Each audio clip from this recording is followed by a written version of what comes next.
প্রায় ৪০০ বছরের পুরনো ঐতিহাসিক ও দর্শনীয় স্থান দিল্লির আখড়া। হিজল গাছের সারিতে ঘেরা রহস্যময় দিল্লির আখড়া নাম শুনে হয়তো ভাবছেন পাশের দেশ ভারতের কোনো আখড়া, কিন্তু না, প্রকৃতপক্ষে কিশোরগঞ্জের হাওর অধ্যুষিত মিঠামইন উপজেলার শেষ প্রান্তে এর অবস্থান।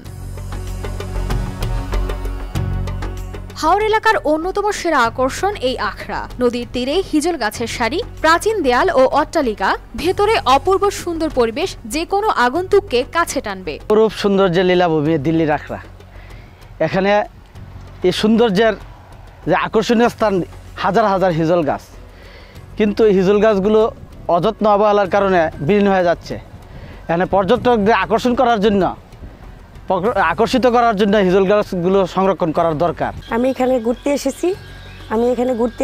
উদ্দেশ্য হলো এখানে আসা, আমার ছেলে মেয়ে অসুস্থ হয় বা নিজে অসুস্থ হয়, এখানে যদি আসি, যদি আমরা কোনো কিছু মানত করি তাহলে আমাদের ইচ্ছা বা আশা পূর্ণ হয়, এই জন্য আমরা এখানে আসা।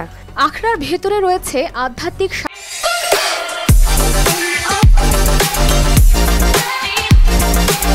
সাধক নারায়ণ গোস্বামী ও তার শিষ্য গঙ্গারাম গোস্বামীর সমাধি। দিল্লির আখড়া ও হিজল গাছগুলোকে নিয়ে প্রচলিত আছে গা ছমছম করা কাহিনী। প্রায় ৪০০ বছর আগে এলাকাটি ঝোপ জঙ্গলে পরিপূর্ণ ছিল না কোনো হিজল গাছ। চারদিক ছিল নদী বেষ্টিত, ফলে আখড়া এলাকাটিকে মনে হতো দ্বীপের মতো।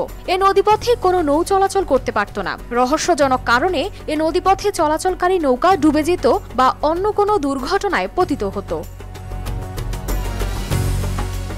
এ সমস্যার সমাধানে বিতলঙ্গের সাধক রামকৃষ্ণের নির্দেশে নারায়ণ গোস্বামী নদীর তীরে তপস্যায় বসেন। তখন দানব বা অপদেবতা ব্যাঘাত ঘটান তার তপস্যায়।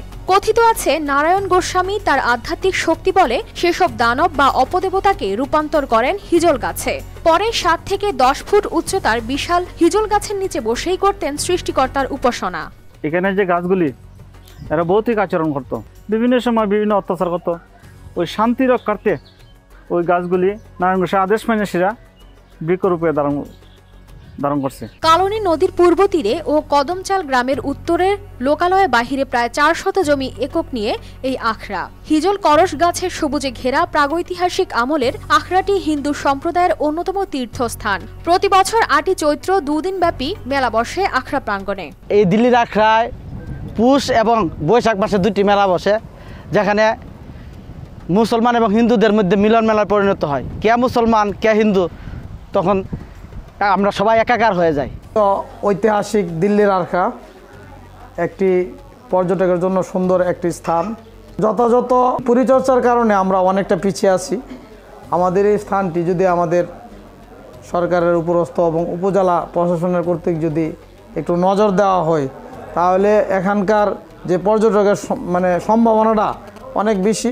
পর্যটনকে কেন্দ্র করে আমার ইউনিয়নের একটি পর্যটন কেন্দ্র এখানে স্থাপিত হলে আমার ইউনিয়নবাসী অত্যন্ত উপকৃত হবে।